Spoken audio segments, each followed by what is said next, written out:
Robinson Crusoe by Daniel Defoe. Chapter 19. Return to England. Having done all this, I left them the next day and went on board the ship. We prepared immediately to sail, but did not weigh that night. The next morning early, 2 of the 5 men came swimming to the ship's side, and making the most lamentable complaint of the other 3, begged to be taken into the ship for God's sake, for they should be murdered, and begged the captain to take them on board, though he hanged them immediately. Upon this, the captain pretended to have no power without me, but after some difficulty, and after their solemn promises of amendment, they were taken on board, and were, some time after, soundly whipped and pickled, after which they proved very honest and quiet fellows. Some time after this, the boat was ordered on shore, the tide being up, and with the things promised to the men, to which the captain, at my intercession, caused their chests and clothes to be added, which they took and were very thankful for. I also encouraged them by telling them that if it lay in my power to send any vessel to take them in, I would not forget them. When I took leave of this island, I carried on board for relics the great goat-skin cap I had made, my umbrella, and one of my parrots. Also, I forgot not to take the money I formerly mentioned, which had lain by me so long useless that it was grown rusty or tarnished, and could hardly pass for silver till it had been a little rubbed and handled, as also the money I found in the wreck of the Spanish ship. And thus I left the island, the 19th of December, as I found by the ship's account, in the year of 1686, after I had been upon it 28 years, 2 months, and 19 days,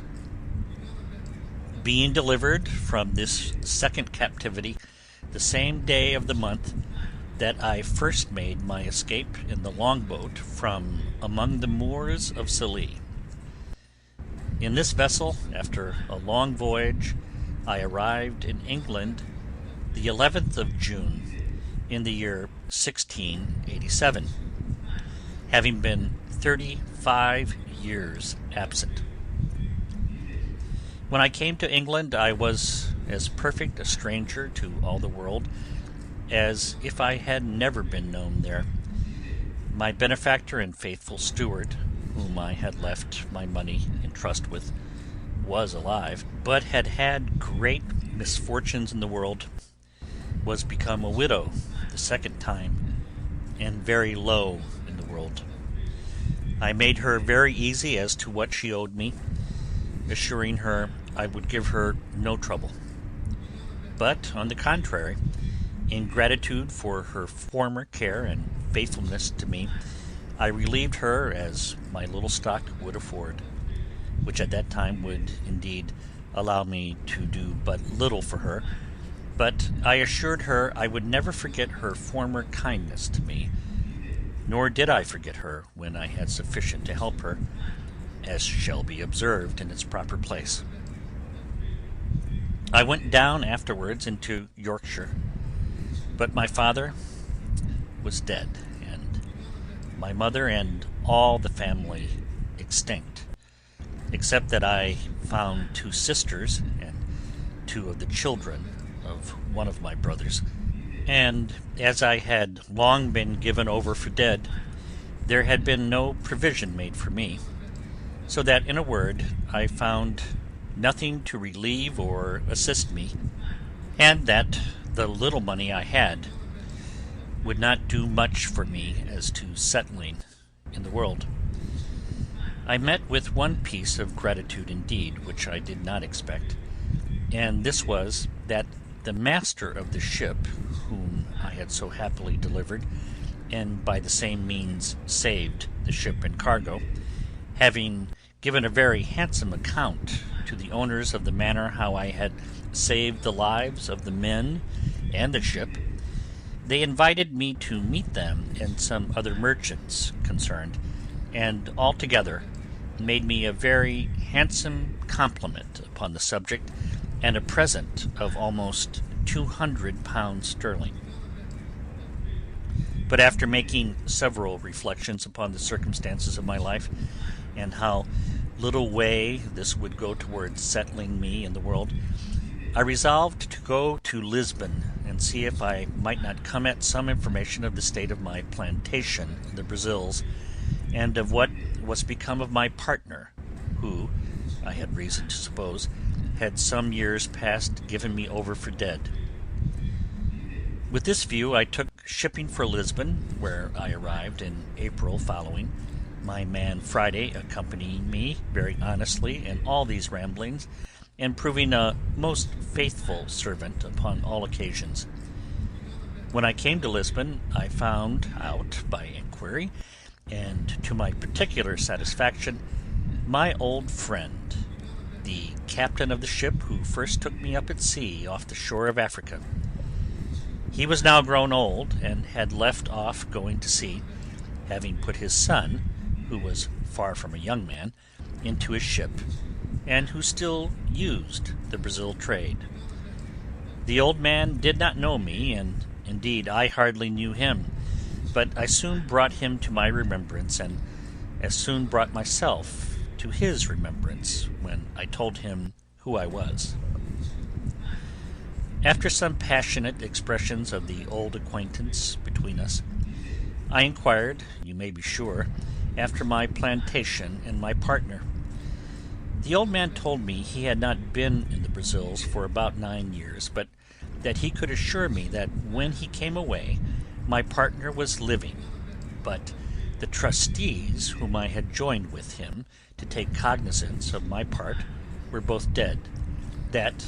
however, he believed I would have a very good account of the improvement of the plantation, for that, upon the general belief of being my castaway and drowned, my trustees had given the account of the produce of my part of the plantation to the procurator fiscal, who had appropriated it, in case I never came to claim it, 1/3 to the king, and 2/3 to the monastery of St. Augustine, to be expended for the benefit of the poor, and for the conversion of the Indians to the Catholic faith, but that if I appeared, or any one for me to claim the inheritance, it would be restored, only that the improvement or annual production, being distributed to charitable uses, could not be restored. But he assured me that the steward of the king's revenue from lands and the provedore, or steward of the monastery, had taken great care all along that the incumbent, that is to say my partner, gave every year a faithful account of the produce, of which they had duly received my moiety. I asked them if he knew to what height of improvement he had brought the plantation, and whether he thought it might be worth looking after, or whether on my going thither I should meet with any obstruction to my possessing my just right in the moiety. He told me he could not tell exactly to what degree the plantation was improved, but this he knew, that my partner was grown exceedingly rich upon the enjoying his part of it, and that, to the best of his remembrance, he had heard that the king's third of my part, which was, it seems, granted away to some other monastery or religious house, amounted to above 200 moedores a year, that as to my being restored to a quiet possession of it, there was no question to be made of that, my partner being alive to witness my title, and my name being also enrolled in the registry of the country, Also, he told me that the survivors of my two trustees were very fair, honest people, and very wealthy, and he believed I would not only have their assistance for putting me in possession, but would find a very considerable sum of money in their hands for my account, being the produce of the farm while their fathers held the trust, and before it was given up, as above, which, as he remembered, was for about 12 years. I showed myself a little concerned and uneasy at this account, and inquired of the old captain how it came to pass that the trustees should thus dispose of my effects, when he knew that I had made my will and had made him, the Portuguese captain, my universal heir, etc. He told me that was true, but that as there was no proof of my being dead, he could not act as executor until some certain account should come of my death, and, besides, he was not willing to intermeddle with a thing so remote. That it was true he had registered my will and put in his claim, and could he have given any account of my being dead or alive, he would have acted by procuration, and taken possession of the ingenio, so they call the sugar house, and have given his son, who was now at the Brazils, orders to do it. But, says the old man, I have one piece of news to tell you, which perhaps may not be so acceptable to you as the rest, and that is, believing you were lost, and all the world believing so also, your partner and trustees did offer to account with me, in your name, for the first 6 or 8 years of profits which I received. There being at that time great disbursements for increasing the works, building an ingenio, and buying slaves, it did not amount to near so much as afterwards it produced, however, says the old man. I shall give you a true account of what I have received in all, and how I have disposed of it. After a few further days' conference with this ancient friend, he brought me an account of the first 6 years' income of my plantation, signed by my partner and the merchant trustees, being always delivered in goods, that is, tobacco in roll, and sugar in chests, besides rum, molasses, etc., which is the consequence of a sugar work. And I found by this account that every year the income considerably increased, but, as above, the disbursements being large, the sum at first was small. However, the old man let me see that he was a debtor to me 470 moidores of gold, besides 60 chests of sugar and 15 double rolls of tobacco, which were lost in his ship, he having been shipwrecked coming home to Lisbon about 11 years after my having the place. The good man then began to complain of his misfortunes, and how he had been obliged to make use of my money to cover his losses and buy him a share in a new ship. However, my old friend, says he, you shall not want a supply in your necessity, and as soon as my son returns, you shall be fully satisfied. Upon this he pulls out an old pouch, and gives me 160 Portugal moidores in gold, and giving the writings of his title to the ship, which his son was gone to the Brazils in, of which he was quarter part owner, and his son another, he puts them both into my hands for security of the rest. I was too much moved with the honesty and kindness of the poor man to be able to bear this, and remembering what he had done for me, how he had taken me up at sea, and how generously he had used me on all occasions, and particularly how sincere a friend he was now to me, I could hardly refrain from weeping at what he had said to me. Therefore, I asked him if his circumstances admitted him to spare so much money at that time, and if it would not straighten him. He told me he could not say, but it might straighten him a little, but, however, it was my money, and I might want it more than he. Everything the good man said was full of affection, and I could hardly refrain from tears while he spoke. In short,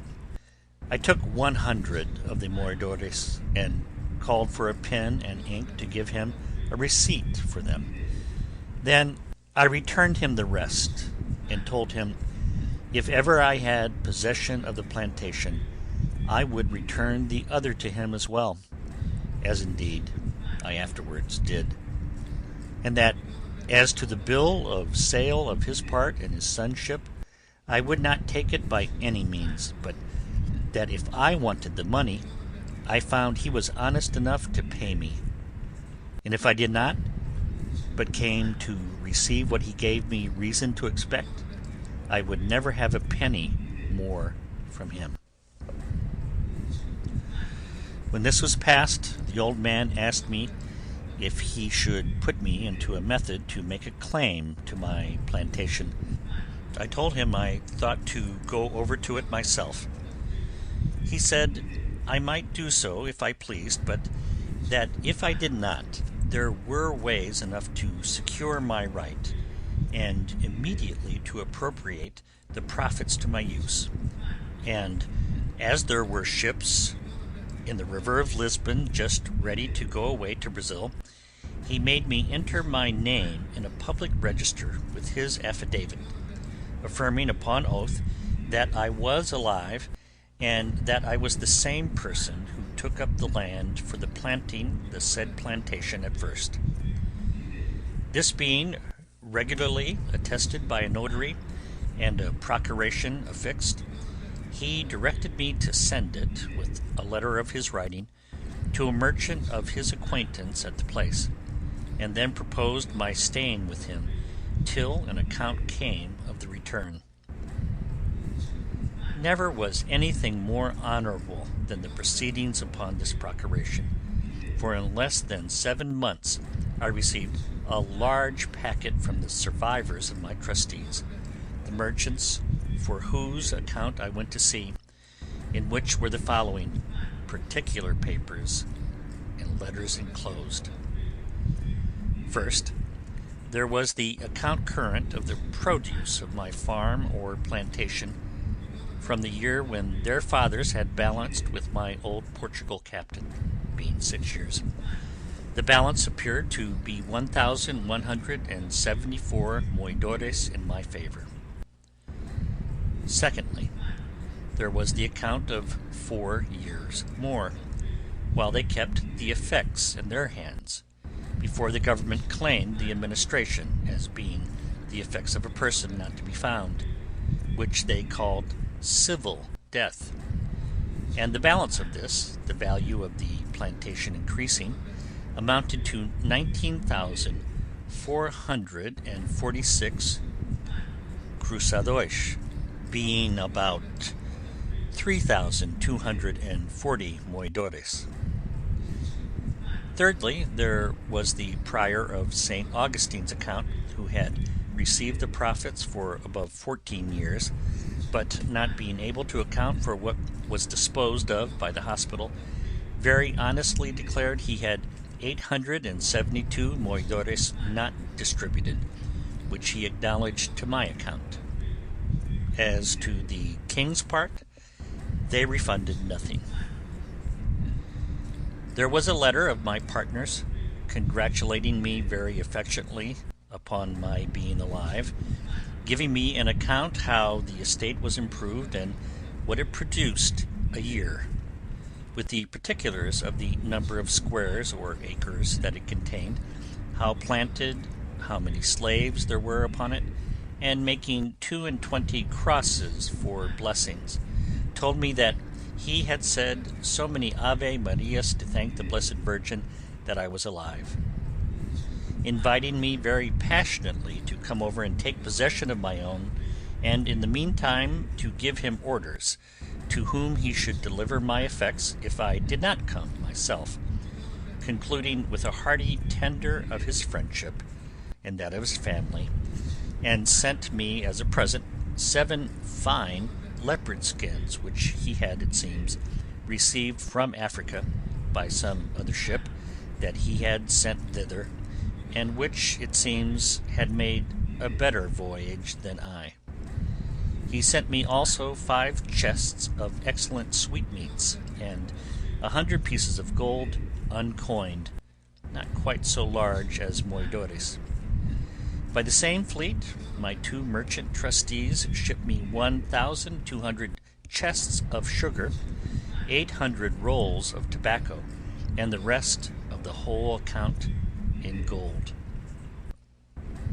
I might well say now, and indeed, that the latter end of Job was better than the beginning. It is impossible to impress the flutterings of my heart when I found all my wealth about me, for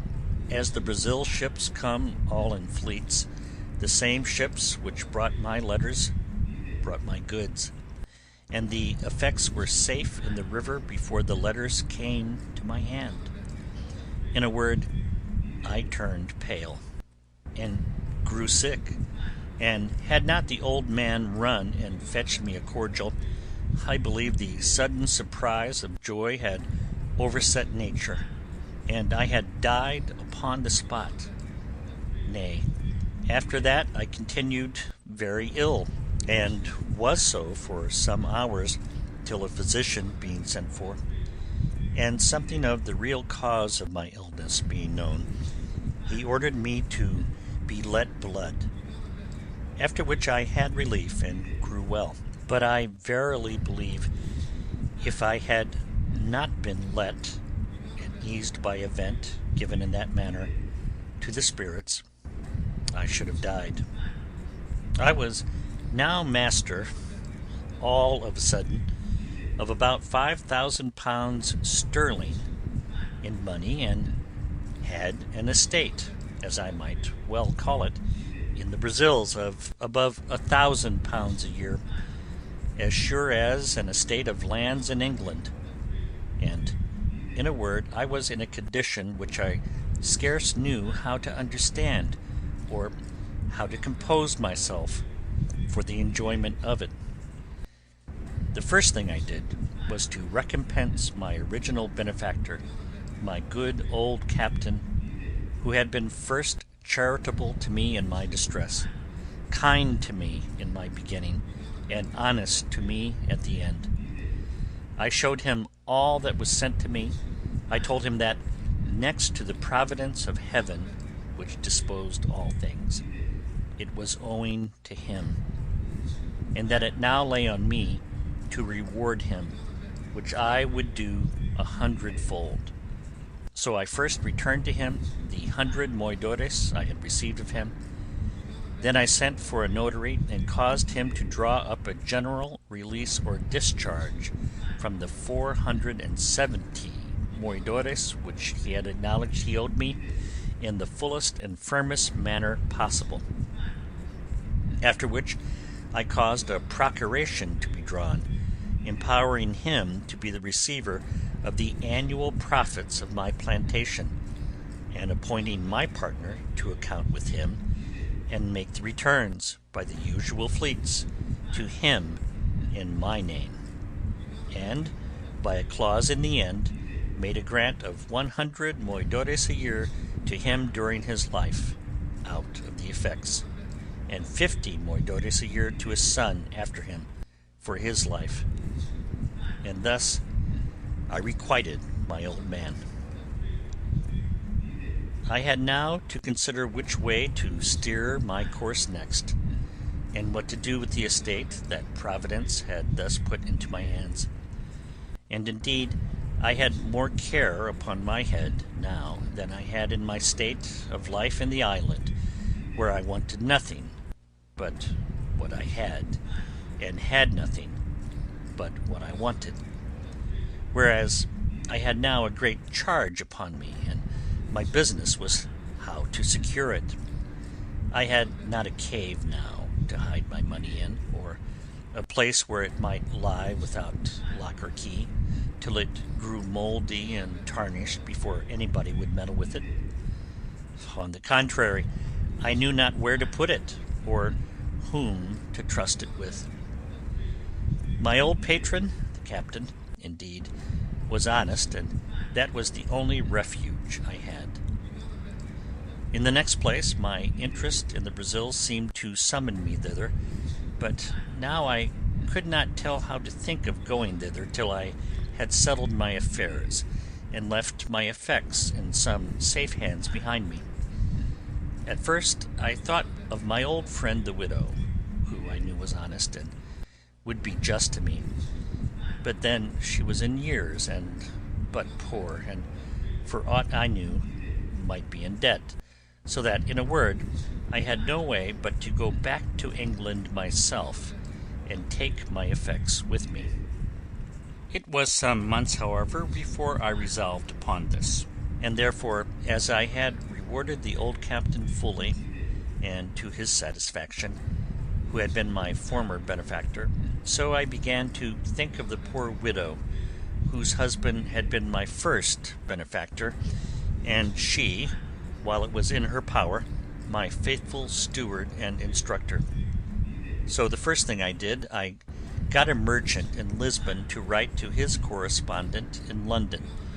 not only to pay a bill, but to go find her out and carry her in money £100 from me, and to talk with her and comfort her in her poverty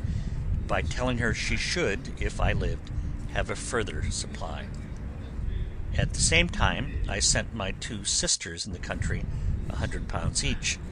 they being, though not in want, yet not in very good circumstances, one having been married and left a widow, and the other having a husband not so kind to her as he should be. But among all my relations or acquaintances, I could not yet pitch upon one to whom I durst commit the gross of my stock, that I might go away to the Brazils, and leave things safe behind me, and this greatly perplexed me. I had once a mind to have gone to the Brazils, and have settled myself there, for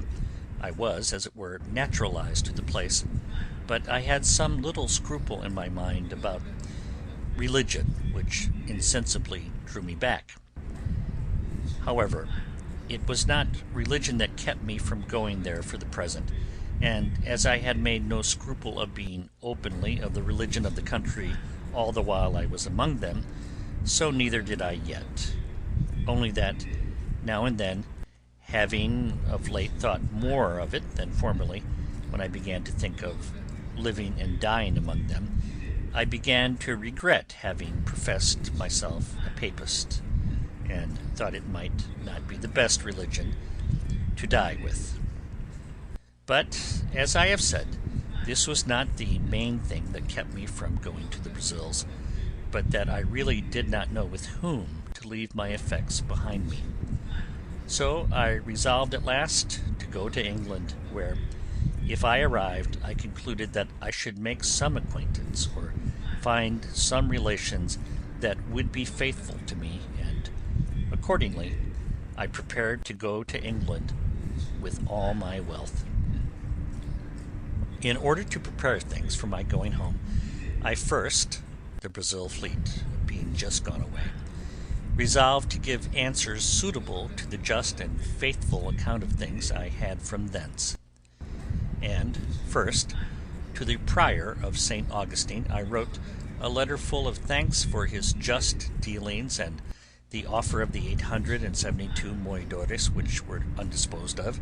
which I desired might be given, 500 to the monastery and 372 to the poor, as the prior should direct, desiring the good padre's prayers for me, and the like. I wrote next a letter of thanks to my 2 trustees, with all the acknowledgment that so much justice and honesty called for. As for sending them any present, they were far above having any occasion of it.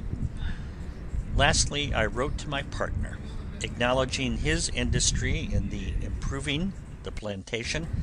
and his integrity in increasing the stock of the works, giving him instructions for his future government of my part, according to the powers I had left with my old patron, to whom I desired him to send whatever became due to me, till he should hear from me more particularly, assuring him that it was my intention not only to come to him, but to settle myself there for the remainder of my life. To this I added a very handsome present of some Italian silks for his wife and 2 daughters, for such the captain's son informed me he had, with 2 pieces of fine English broadcloth, the best I could find in Lisbon, 5 pieces of black baize, and some Flanders lace of a good value. Having thus settled my affairs, sold my cargo, and turned all my effects into good bills of exchange, my next difficulty was which way to go to England. I had been accustomed enough to the sea, and yet I had a strange aversion to go to England by the sea at that time, and yet I could not give reason for it. Still, the difficulty increased upon me so much that, though I had once shipped my baggage in order to go, yet I altered my mind, and that not once, but 2 or 3 times. It is true, I had been very unfortunate by sea, and this might be one of the reasons, but let no man slight the strong impulses of his own thoughts in cases of such moment. 2 of the ships which I had singled out to go in, I mean more particularly singled out than any other, having put my things on board one of them, and in the other having agreed with the captain, I say 2 of these ships miscarried. One was taken by the Algerines, and the other was lost on the start near Torbay, and all the people drowned except 3, so that in either of those vessels I had been made miserable. Having thus been harassed in my thoughts, my old pilot, to whom I communicated everything, pressed me earnestly not to go by sea, but either to go by land to the Groine and cross over by the Bay of Biscay to Rochelle, from whence it was but an easy and safe journey by land to Paris, and so to Calais and Dover, or to go up to Madrid, and so all the way by land through France. In a word, I was so prepossessed against my going by sea at all, except from Calais to Dover, that I resolved to travel all the way by land, which, as I was not in haste and did not value the charge, was by much the pleasanter way. And to make it more so, my old captain brought an English gentleman, the son of a merchant in Lisbon, who was willing to travel with me. After which we picked up 2 more English merchants also, and 2 young Portuguese gentlemen, the last going to Paris only, so that in all there were 6 of us and 5 servants, the 2 merchants and the 2 Portuguese contenting themselves with 1 servant between 2, to save the charge. And as for me, I got an English sailor to travel with me as a servant, besides my man Friday, who was too much a stranger to be capable of supplying the place of a servant on the road. In this manner I set out from Lisbon, and our company being very well mounted and armed, we made a little troop, whereof they did me the honour to call me captain, as well because I was the oldest man as because I had 2 servants, and indeed was the origin of the whole journey. As I have troubled you with none of my sea journals, so I shall trouble you now with none of my land journals, but some adventures that happened to us in this tedious and difficult journey I must not omit. When we came to Madrid, we, being all of us strangers to Spain,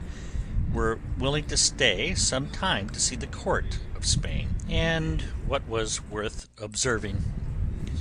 But it being the latter part of the summer, we hastened away, and set out from Madrid about the middle of October. But when we came to the edge of Navarre,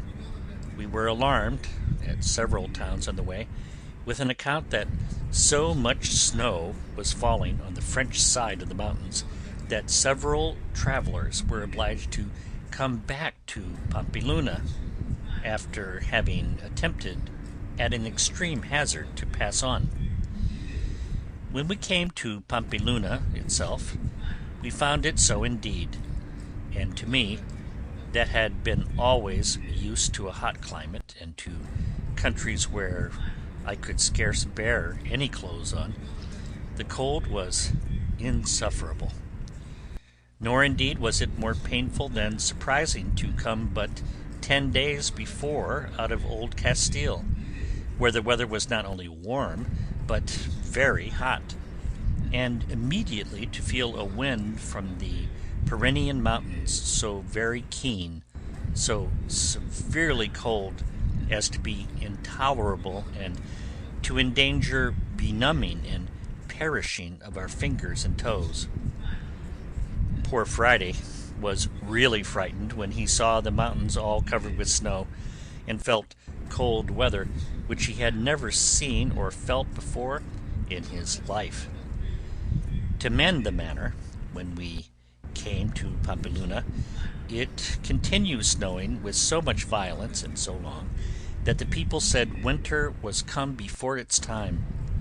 and the roads, which were difficult before, were now quite impassable. For in a word, the snow lay in some places too thick for us to travel, and being not hard frozen, as is the case in the northern countries, there was no going without being in danger of being buried alive every step. We stayed no less than 20 days at Pampeluna, when, seeing the weather coming on and no likelihood of its being better, for it was the severest winter all over Europe that had been known in the memory of man, I proposed that we should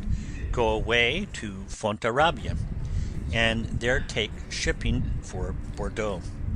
which was a very little voyage. But while I was considering this, there came in 4 French gentlemen, who, having been stopped on the French side of the passes, as we were on the Spanish, had found out a guide, who, traversing the country near the head of Languedoc, had brought them over the mountains by such ways that they were not much incommoded by the snow. For where they met with snow in any quantity, they said it was frozen hard enough to bear them and their horses.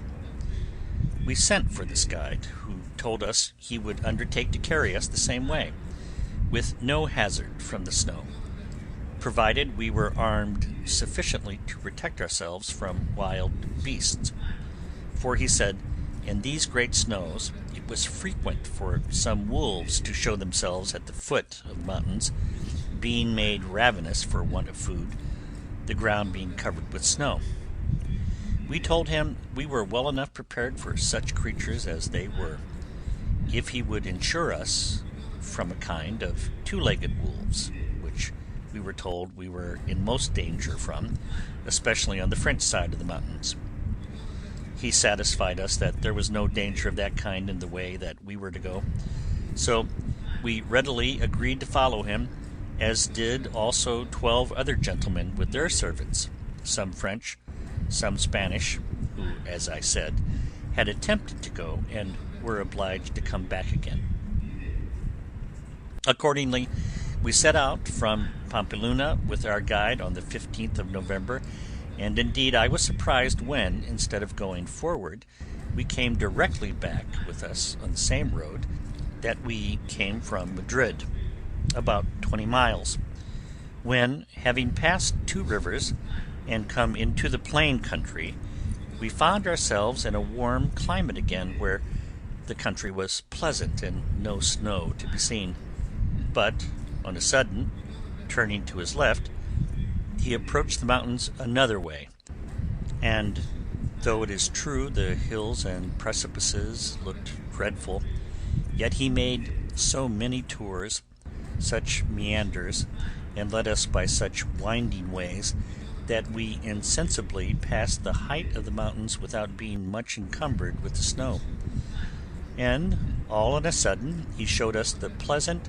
and fruitful provinces of Languedoc and Gascony,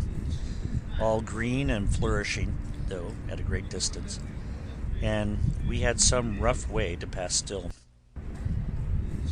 We were a little uneasy, however, when we found it snowed one whole day and a night so fast that we could not travel. But he bid us be easy. We should soon be past it all. We found, indeed, that we began to descend every day, and to come more north than before, and so, depending upon our guide, we went on. It was about 2 hours before night when, our guide being something before us, and not just in sight, out rushed 3 monstrous wolves, and after them a bear, from a hollow way adjoining to a great wood. 2 of the wolves made at the guide, and had he been far before us, he would have been devoured before we could have helped him.